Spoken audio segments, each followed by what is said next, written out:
सत्य कथा, पुरुषार्थ कथा, सुनो सुनो सिद्धार्थ कथा। चढ़ते सूरज सा तेजवान वो कीर्तिमान, हुंकार भरे जब कूच करे, थर थर कांपे आसमान। वो राजपुत्र वो शूरवीर, पर्वत को भेद दे उसके तीर, शांति का स्रोत करुणा की धार, निर्झर झरे मन से अपार। वो राजपुत्र वो शूरवीर, पर्वत को भेद दे उसके तीर, है शाक्य वंश का वो तारा, जगमग है जिससे जग सारा। सत्य कथा, पुरुषार्थ कथा, सुनो सुनो सिद्धार्थ कथा।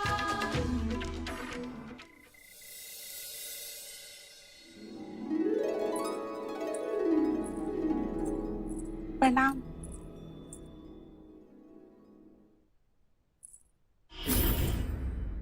ये हार तेरे पास कहाँ से आया? देवी यशोधरा ने दिया। यशोधरा के कक्ष से हार चुराती है और कहती है देवी यशोधरा ने दिया। बता मुझे। मेरा विश्वास कीजिए। तेरा विश्वास करूं? हाँ, तेरा विश्वास करूं? चल चल मेरे साथ।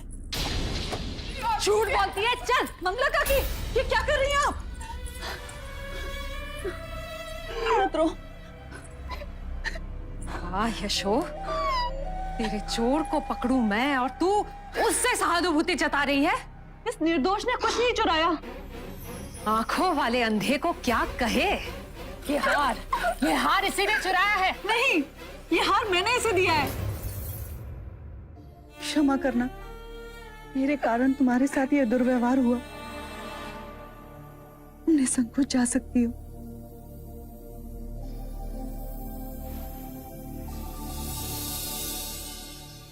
मती मारी गई है तेरी। इतना बहुमूल्य हार कोई दासी को भेंट करता है? ये हार मेरे लिए धूल समान है। यशो, हीरे जवाहरात का मूल्य भी तुम जानती हो? ये हार अगर किसी ने मुझे भेंट किया होता तो मैं आश्चर्य, कुमार देवदत्त ने ये हार मुझे क्यों दिया? अपनी माता को देते जो इसका मूल्य समझ सकती। देवदत्त, और तुमने देवदत्त के दिए हुए उपहार का तिरस्कार किया? बुरी बात, बहुत बुरी बात। और वो बेचारा देवदत्त तुम्हारे लिए कितना चिंतित है। उपहार का मैं कभी तिरस्कार ना करती। कुमार देवदत्त की चिंता का मूल्य भी होता यदि ये हार देने की भावना शुद्ध होती। मैं देवदत्त को परखने में गलत हूँ। मंगला काकी, आप तो देवदत्त को हम सबसे कहीं अधिक जानती हैं। मंगला काकी, देवदत्त के स्वभाव में ही खोट है।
इस पत्ते में सूर्य, चांद, सितारे सब समाये हुए हैं। सूर्य के बिना इस पत्ते का अस्तित्व नहीं होता, बादलों के बिना वर्षा नहीं होती, और वर्षा के बिना ये पत्ता नहीं होता। पृथ्वी, अंतरिक्ष, समय, मन सब इसमें समाये हैं। जैसे इस पत्ते का ना कभी जन्म हुआ, वैसे मेरा भी कभी जन्म नहीं हुआ। हम सब केवल प्रकट हुए हैं, इसीलिए हम कभी मृतक नहीं हो सकते, केवल अप्रकट हो जाएंगे। सारा ब्रह्मांड एक दूसरे से जुड़ा है और इसमें कोई द्वैत नहीं, अद्वैत है। प्रकृति का एक रूप ये पत्ता है, मैं हूं, हम सब हैं।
कल रात्रि मैंने बड़े असाधारण स्वप्न देखे जो मुझे कुछ संकेत दे रहे थे।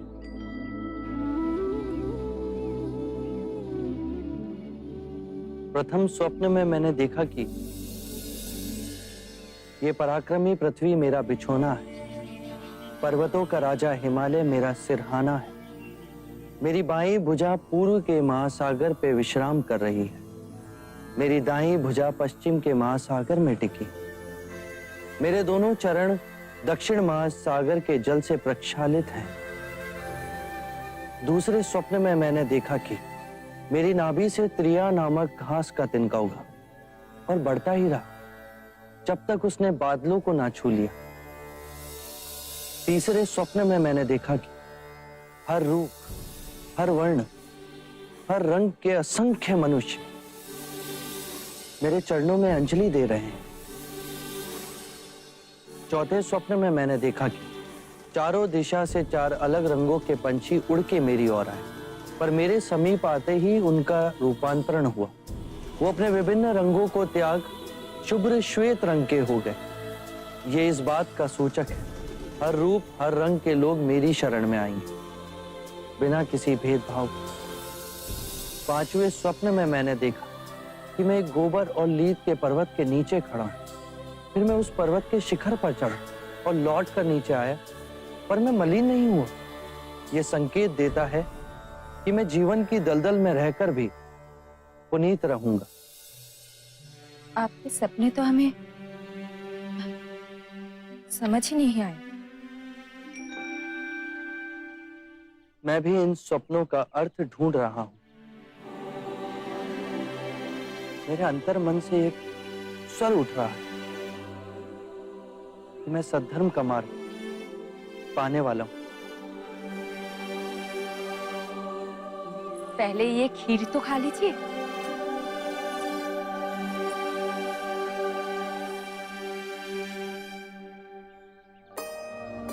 इस सोने के पात्र में खीर भी आकस्मिक नहीं। मेरे पहले जिन्होंने भी सम्यक संबोधि प्राप्त की, उन्होंने भी उसे प्राप्त करने से पूर्व सोने के पात्र में खीर खाई होगी। क्या मैं भी महान बोधित्व प्राप्त करने वाला हूं? खाइए ना।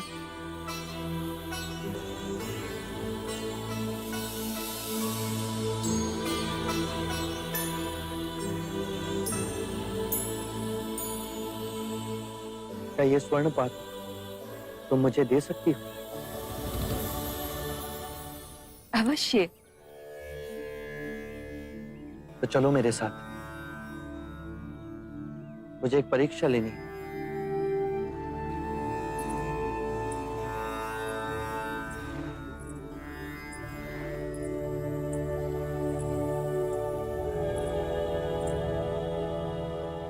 ये कैसी परीक्षा है? यदि मैं बुद्धत्व के निकट हूं, तो ये स्वर्ण पात्र नदी के प्रवाह के विपरीत दिशा में बहेगा, अन्यथा डूब जाएगा।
चाहे मेरी चमड़ी झुलस क्यों ना जाए, चाहे मेरे हस्त क्षीण क्यों ना हो जाए, चाहे मेरी अस्थि चूर चूर क्यों ना हो जाए, पर अब मैं अपनी साधना के आसन से नहीं उठूंगा। केवल ज्ञान प्राप्त हो, नहीं तो मेरे प्राण जाए।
परम सत्य तूने पा भी लिया तो तेरा विश्वास करेगा कौन?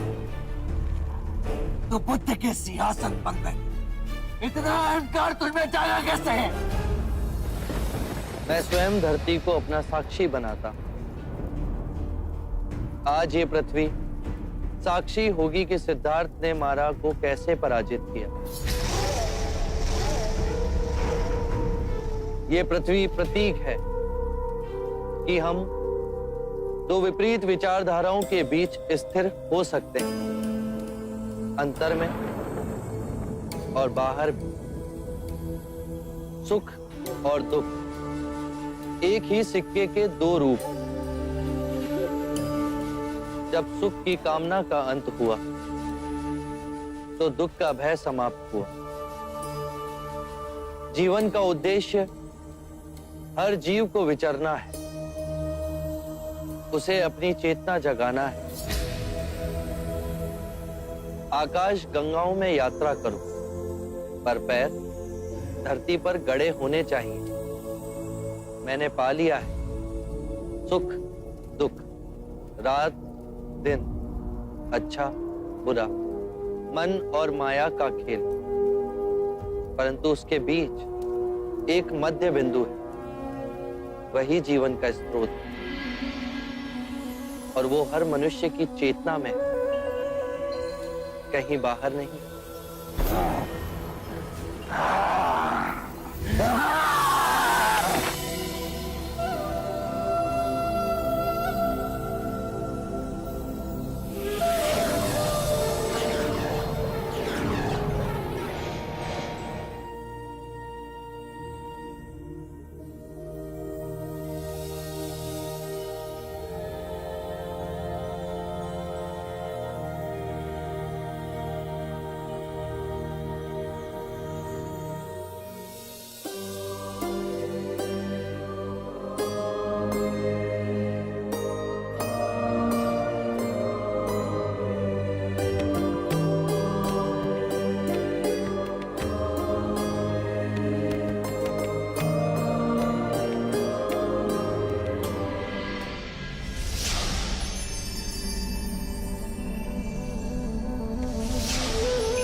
जो सिद्धार्थ नश्वर था वो तुम नहीं,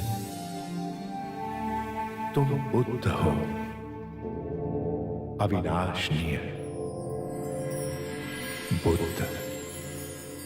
बुद्ध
अब तक अनेकों फूलों की वर्षा मुझ पर हुई, पर आज पहली बार मैंने एक फूल को जाना, अंतर्सात किया।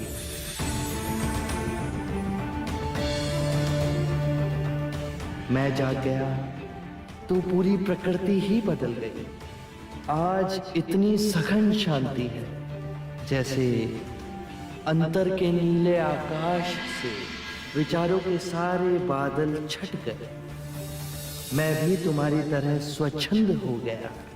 टूट गए सारे बंधन, मिट गए वो अंधेरे जिनमें इतने वर्षों भटका। गहरी नींद में सोया था और अब जाग गया। यदि मैं जाग गया तो सारी मनुष्यता भी जाग सकती है। सब जाग जाएं तो पृथ्वी पर शांति और सुख का नया अध्याय शुरू होगा।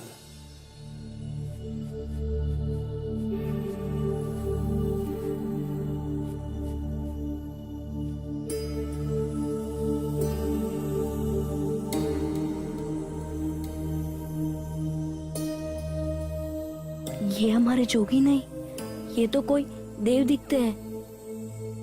देखो देखो, उनके चेहरे से ही नहीं पर उनके पूरे शरीर से प्रकाश ही प्रकाश बह रहा है।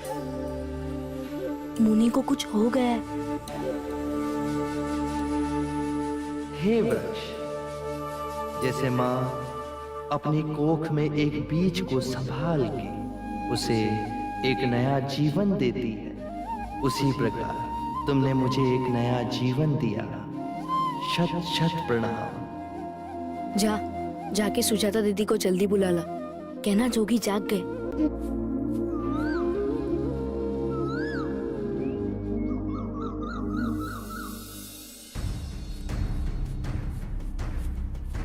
दीदी, दीदी, क्या हुआ? दीदी जोगी को कुछ हो गया है। क्या हुआ उनको? दीदी उनका चेहरा पीला हो गया है और उनके आसपास इतना प्रकाश है, उन्हें कुछ हो गया है। हे ईश्वर, कहीं फिर अस्वस्थ तो ना हो गए? जल्दी चल।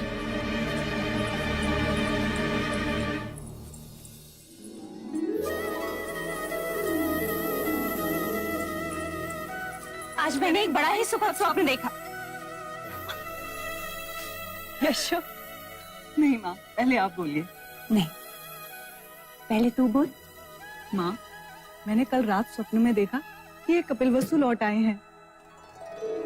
चारों ओर ढोल नगाड़े बज रहे हैं, राजा जन के द्वार पर दीपक जल रहे हैं, रंगोली बनी है और वो लोग पूजा की थाल लेकर उनकी प्रतीक्षा कर रहे हैं। चारों ओर से फूलों की वर्षा हो रही है, परंतु वो ना दिखे, केवल उनके सुंदर चरण दिखाई दिए। तुझे कैसे पता कि वो चरण सिद्धार्थ के ही थे? हाँ माँ, उन्हीं के थे। अच्छा, अब आप बताइए कि आप क्या कह रही थी? मुझे भी कल रात बहुत मीठी नींद आई।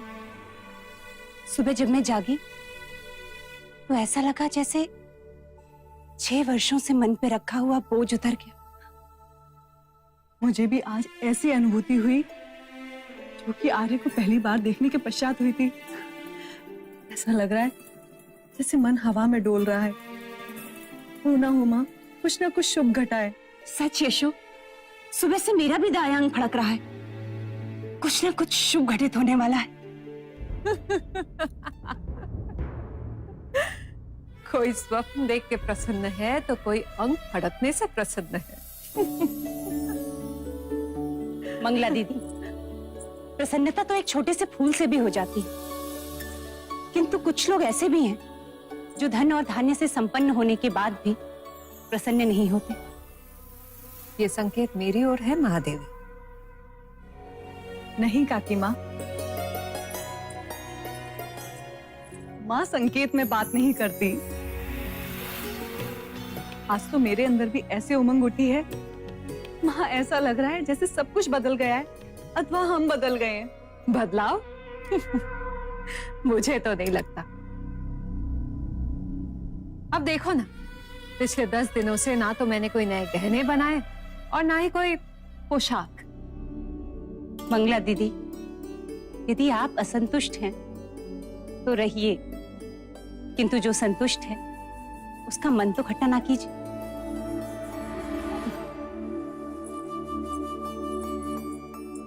पता नहीं क्यों आज हर क्षण मैं इनकी ओर खींची जा रही हूँ माँ।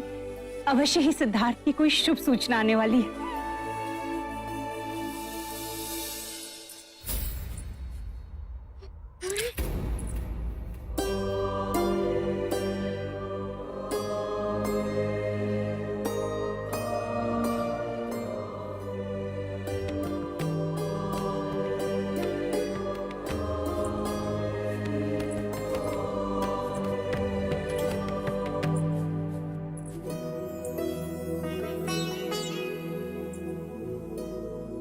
आप हमारे जोगी ही हैं। आपकी आभा कितनी प्रकाशमय है, जैसे गयाशीष पर्वत पर उठता पूर्णिमा का चंद्र। आंखों में गौ समान करुणा और जंगल के सिंह समान निर्भीकता। आभार तुम सबका, आभार। हमने तो कुछ नहीं किया। निस्वार्थ प्रेम दिया। आपको आपकी जो खोज थी वो पूर्ण हुई है ना? हाँ, सोया था, जाग गया हूँ। ये कैसी अद्भुत खोज की आपने? हमें समझाएंगे?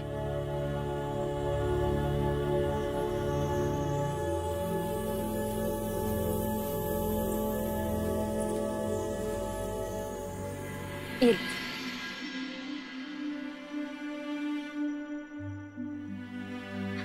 पहले आप तो ले लेते। प्रेम बांटने से बढ़ता है।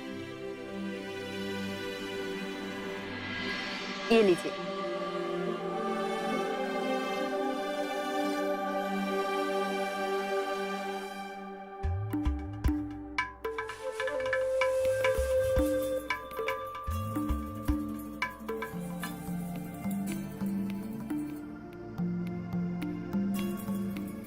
जब हम नारंगी खाते हैं, तो हम उसे पूर्ण जागरूक होकर नहीं खाते। हमारे लिए ये नारंगी असत्य है। यदि ये नारंगी असत्य है, तो इसे खाने वाला भी असत्य हुआ ना।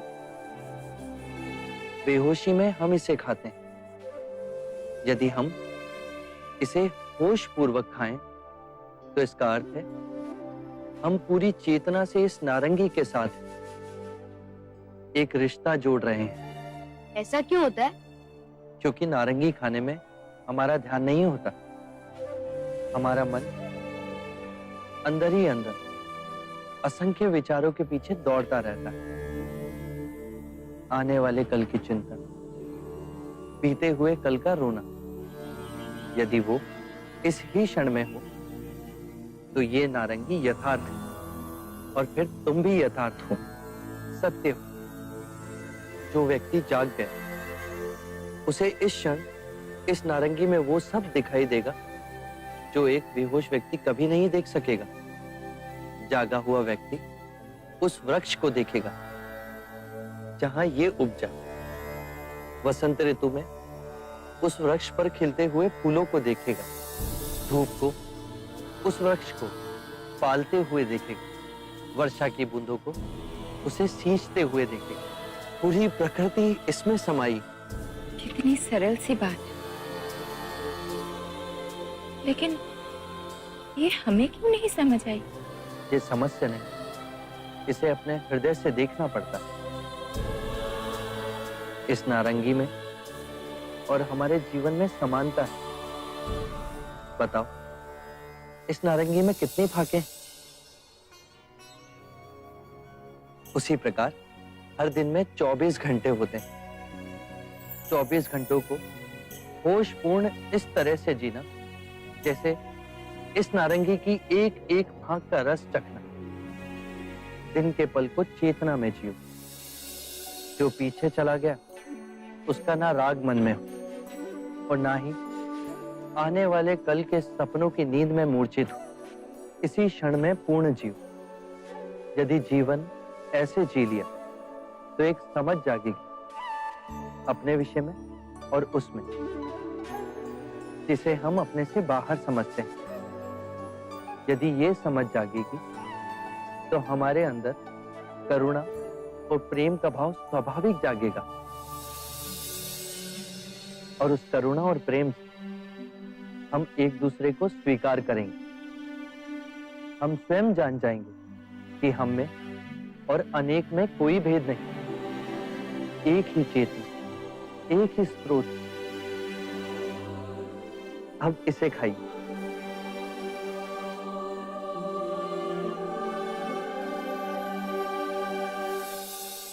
दीदी, ये वस्तु तो आप लाना भूल ही गई। ये ले। मुनिवर, जब आप साधना में थे तब दीदी और मैंने आपके लिए बनाया था। अहो भाग्य, तुम सबसे मुझे इतना प्रेम मिला। सुजाता ने मुझे खीर खिलाई, स्वास्ति ने मेरे लिए उषा का आसन बनाया। अब ये वस्त्र,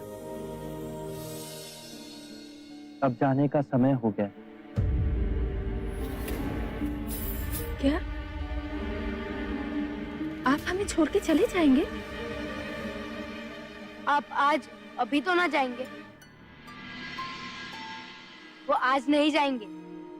जोगी की बात ही नहीं समझी तुमने। इसी क्षण में जियो। जब तक वो नहीं जाएंगे तब तक तो वो हमारे साथ ही है। आज खीर नहीं मिलेगी?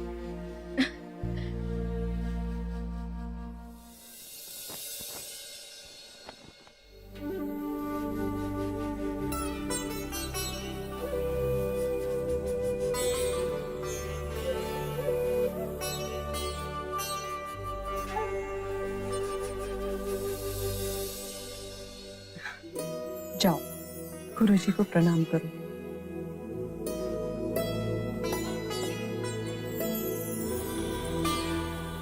यशस्वी भव।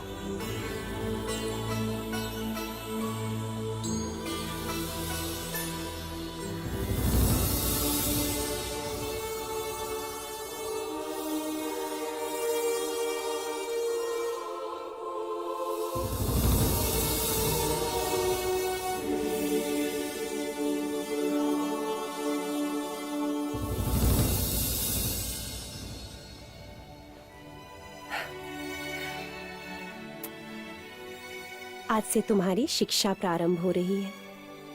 खूब मन लगाकर अभ्यास करना।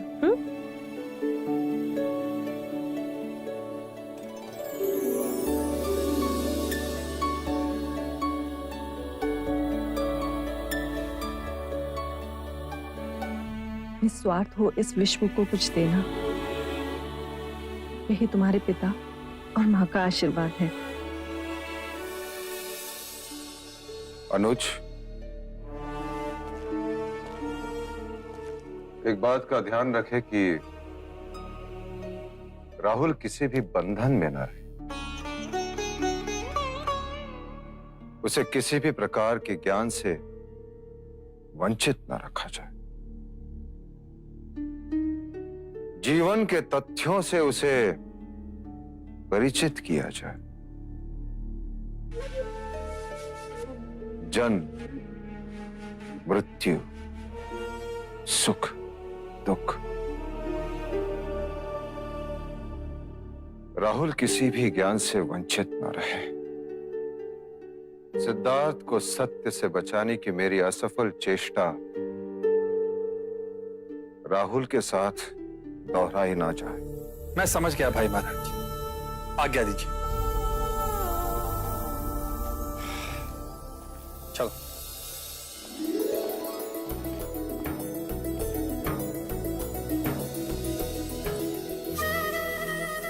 नंद, नंद,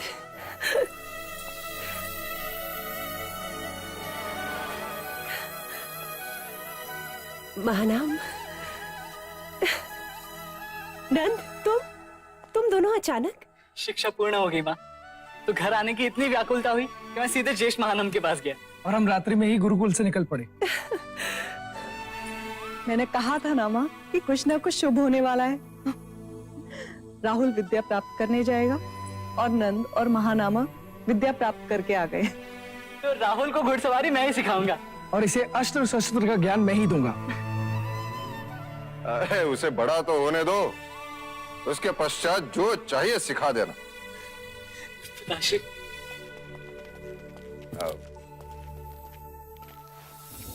अजीब भाग्य पाया देवदत्त ने। सिद्धार्थ जब सिंहासन खाली छोड़कर चला गया तो ये नंद आतंका। अब देवदत्त को कोई बड़ा कारनामा करना होगा। आप चले जाएंगे तो? स्वास्थ्य, यदि मैं यहां रुका तो कितने प्राणी इस संसार में मुक्ति के मार्ग से वंचित रह जाएंगे। परंतु हम आपके बिना कैसे रहेंगे? देखो स्वास्थ्य, तुम्हारे पानी में पत्थर फेंकने से एक तरंग उठी और उस तरंग से कितनी और तरंगे बनती गई। ऐसा क्यों हुआ? क्योंकि पत्थर ने पानी में गिरते ही पानी को ढकेला, इससे और तरंगे बनी। तो मैं गया कहां? तुम्हारे साथ ही तो हूं।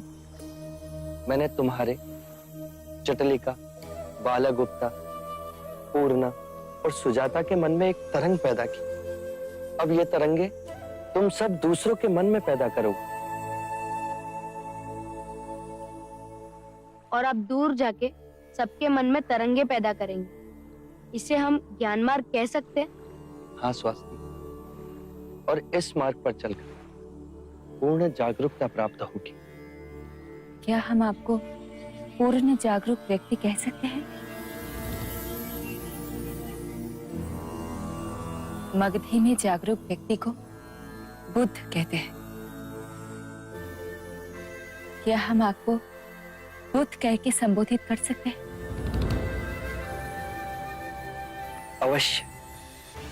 बुद्ध, बुद्ध, बुद्ध, बुद्ध, बुद्ध, बुद्ध, बुद्ध, बुद्ध, बुद्ध, बुद्ध, बुद्ध। और जिस वृक्ष के नीचे आप जागृत हुए, क्या हम उसे बोधि वृक्ष कह सकते हैं? हाँ, जिस वृक्ष के नीचे सिद्धार्थ बुद्ध बने वो बोधि ही कहलाएगा। बोधि वृक्ष, बोधि वृक्ष, बोधि वृक्ष, बोधि वृक्ष, बोधि वृक्ष, बोधि वृक्ष, बोधि वृक्ष, बोधि वृक्ष।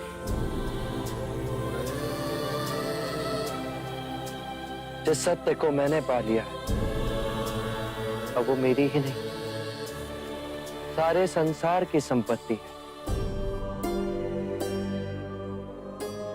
अब वो संपूर्ण मानव जाति को उपलब्ध होनी चाहिए।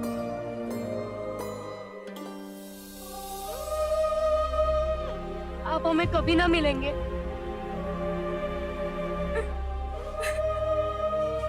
मैं तुम्हें वचन देता हूं, हम फिर मिलेंगे। मैं उरुवेला अवश्य लौट कर आऊंगा। मेरे इस मार्ग की खोज में आप सब मेरे सहयात्री।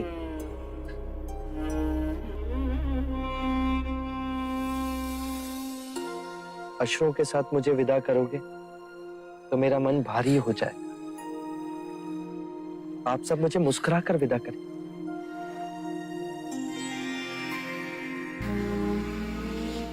हम बनेंगे आपके तरंगे। हम बनेंगे आपकी तरंगे। हम आपकी बात सबको बताएंगे।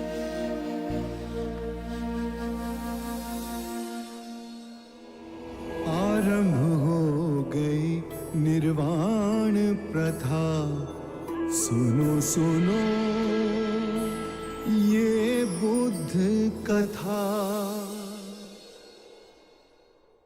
हर दिन के पल को चेतना में जियो। जो पीछे चला गया उसका ना राग मन में हो, ना ही आने वाले कल के सपनों की नींद में डूबे रहो। इसी क्षण अर्थात सचेत अवस्था में पूर्ण जीवन।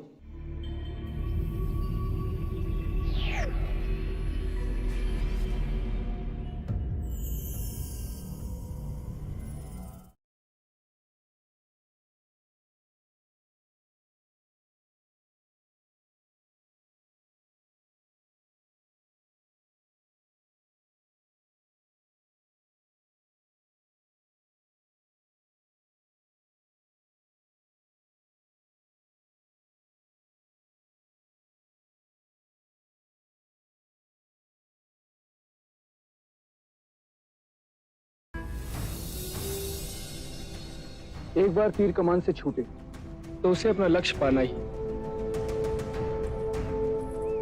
ज्येष्ठ सिद्धार्थ भी यही कहते थे।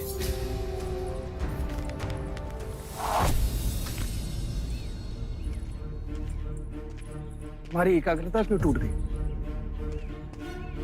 पता नहीं ज्येष्ठ, आखिरी क्षण न जाने मेरी आंख क्यों बंद हो जाती। इसका अर्थ है कि तुम अपनी आंखों को नियंत्रित करो। जानते हो, एक बार ज्येष्ठ सिद्धार्थ ज्येष्ठ देवदत्त ने चुनौती दी। उन्होंने अपना मोतियों का हार हवा में उछाला और कहा तीर से बिंदु। पता है ज्येष्ठ सिद्धार्थ ने क्या किया? उन्होंने उस हार को नहीं बल्कि उसके एक मोती को बींधा। लो फिर से शुरू कर।